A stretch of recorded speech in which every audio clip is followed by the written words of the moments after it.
Assalamu alaikum wa rahmatullahi wa barakatuh. Welcome back, my dear brothers and sisters and viewers and friends of Ikra TV.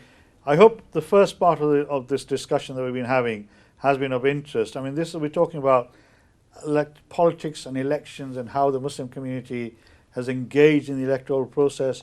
In the past, we've seen elections up and down the country. I've been involved in all the elections, both local and national, since the 70s, but I've never seen an election like the one we've just recently had in Batley and Spen, where, I must, as I say, congratulate Kim for her victory, but the whole process of the election campaign has left a very sour taste in a lot of Muslims in the area, because it's actually divided families and communities as well. Because of the campaigning strategy, some of the candidates' supporters, I'm not saying necessarily the candidates themselves, but some of the candidates who utilised, and maybe the candidates themselves should have actually put a stop to some of those behaviours, and in my opinion, they did not. And as I said in the first part, I think some of the gutter politics that we sometimes witness in the Asian subcontinent was transported over in Batley and Spen. And I think everybody who is a true Muslim should be totally ashamed of the behaviour of some of the people who are engaged in this. And our Imams condemned it for 2 Fridays in a row to say, look, this is not the way Muslims behave. And what they said to the Musallis and all the congregation is Islam is spread through the akhlaq. And the akhlaq that was being displayed by some of the people there were actually totally unacceptable in Islam. But we've had a really interesting debate, in the first part. We have a call coming in, so let me take the call first, and then we'll go back to my guest, both Maqsood Ahmad and Ismail, to continue this discussion. Assalamu alaikum wa rahmatullahi wa barakatuh. Can you tell me who your name, please, and where you're calling from? My name is Mrs. Tyram. I just want to raise one point if you have time. Mrs. Tyram from Bradford again. Welcome. Yeah. Go on. If your rulers, they pursue policies around the world which create fear and support those rulers who don't give equal opportunities, freedom, and they just masters to the nation, and Nelson Mandela type leaders, they go to jail for whole their life. What kind of policies we pursue in the world? If we enjoy everything in our own country, we need to give the same kind of opportunities to in other world. That's how we can create peace. Those who are responsible for creating this kind of fear, this kind of frustration, and around the world, they think that they are most. Mr. I'm going to have to stop you there because we're running out of time. I agree. Thank you very much for your comments. I think some of it is very valid. I mean, one of the proudest moment that I've had in my life is the fact that because of my work on anti-apartheid in South Africa, I had the honor of meeting Nelson Mandela 3 times, on 2 occasions privately, that he wanted to meet certain groups of people who were very involved in the anti-apartheid campaign, and therefore on 2 occasions we had a private meeting with him. And this is one of my issues with the Labour Party. The Labour Party was at the forefront of the anti-apartheid campaign. It seems like it's ditched that principle when it comes to people in Palestine and other parts of the world. I mean, that's so, I'm glad that you reminded me of Nelson Mandela. I mean, coming back, we were having this discussion debate during the break.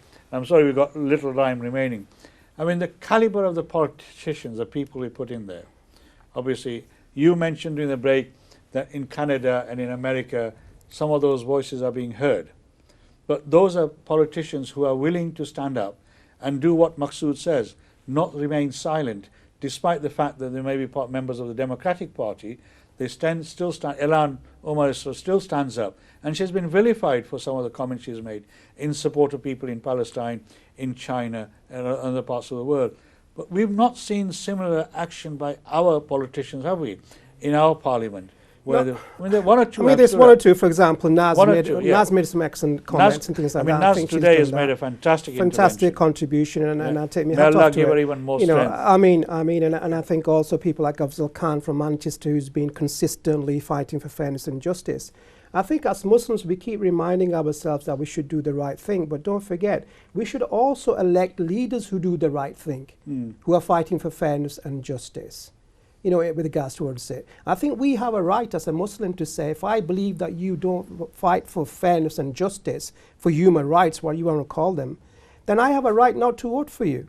If I feel that you do fight for fairness and justice and you're consistent in your approach, you may not be popular, you may not become the Prime Minister, but I think Tony Benn, for example, for me was a good example where he survived for so long. Why? Because I always believe that this gentleman actually fought for fairness and justice.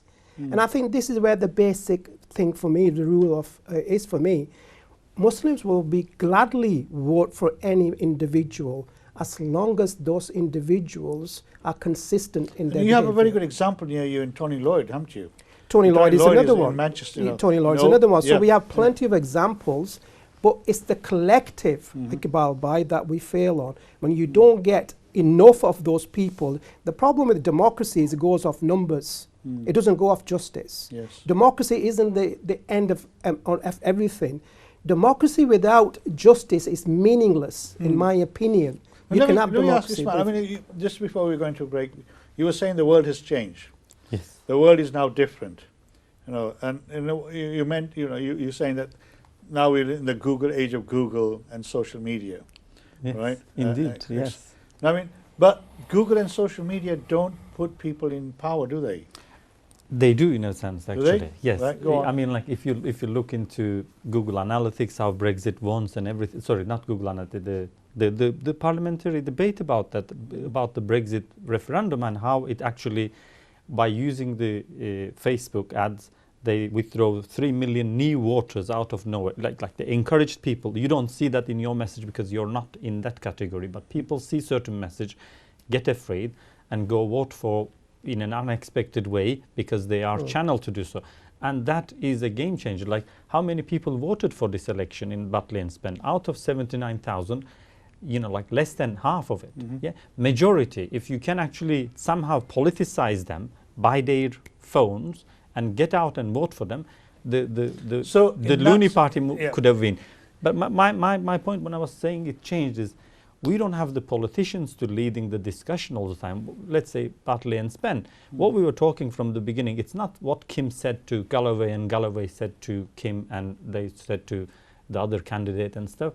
In fact, we're talking about grassroots activists, the videos they made, the WhatsApp calls they had, the videos they shared. So it's a whole new issues and instruments that is actually shaping and that we are discussing. So the outcome of that is the political representation. Let me just come back to that. Yeah. I mean, okay, let's take your point is valid. It is. Does that then lead us to the fact that maybe the Muslim community should now embrace the social media and do what you say, you know, people did during the Brexit campaign, and that is send direct or subliminal messages to people to say, vote in a particular direction? Absolutely. Not necessarily. Actually, they did. You know, like you didn't you receive that Mufti's message on your WhatsApp? How was it even going to be possible? Let's say if you're not going to mosque, how are you going to a Mufti making his reasons to vote for a certain candidate? You know, like I'm not mentioning any names. I'm sure there is a lot of messages similar to that. Or how am I going to put my opinion onto a video and share it, disseminate it privately in a network and say I stand by with, I don't like this behavior, and ask people to do the same, and then maybe get criticism kicked out from various groups and stuff. There is a lot of debate that actually happens on social media. People change their mind, people actually convinced via social media. It's not door-to-door knocking mainly. I do agree. So that is where you have to embrace certain. I do agree that embracing technologies is important, and social media is one. And I think Muslims have started to do that. I think the right wing has done very well in embracing the social media. How many candidates and they have? that's where people like the big fishes have actually gone towards that direction. So the media, I know the media influences votes changes without a shadow of a doubt. And I think Muslim community needs to get smarter. And that's one of the things I said. I said we had two challenges. One was politics and one was the media. Media is definitely a challenge for us because we're not there yet. You know, how many Muslims if you remember Tony Blair when he won the election, right? After how many years of Tory government? The Sun wrote the headline Absolutely. saying it was the Sun that won the election for the Labour Party. And you're right, Yeah. the print media does have an important role to play, and I think you are right. Now, obviously, we're coming to the end of the program. Now, very quickly, how can the Muslim community embrace the media? Because I know you put a video out in support of Kim as well, so condemning some of the actions of some of the people. I think we just have to realize if we have a problem, we have a solution as well. Anyone who is holding a smartphone has a TV station all up and running in his hand. Okay. If you have a good idea, just put it sideways and facing towards you. Right. Say what you want to say, and you can disseminate all around the world. I'm going to have to really stop you. You've got 15 seconds. Unfortunately, as I say, when we really get into the discussion and the debate, we run out of time. I hope so far you've enjoyed the program. Inshallah, we'll see you soon. Now, we're going to have no programs for the next 2 weeks. Remember, if you need to do your Qurbanis, please get in touch with Al Care, because they can do Qurbanis for the families as well. Inshallah, I'll see you in 2 weeks' time. In the meantime, take care. Have a happy and wonderful Eid with your families. And remember us all in your du'as as well. Assalamu alaikum wa rahmatullahi wa barakatuh.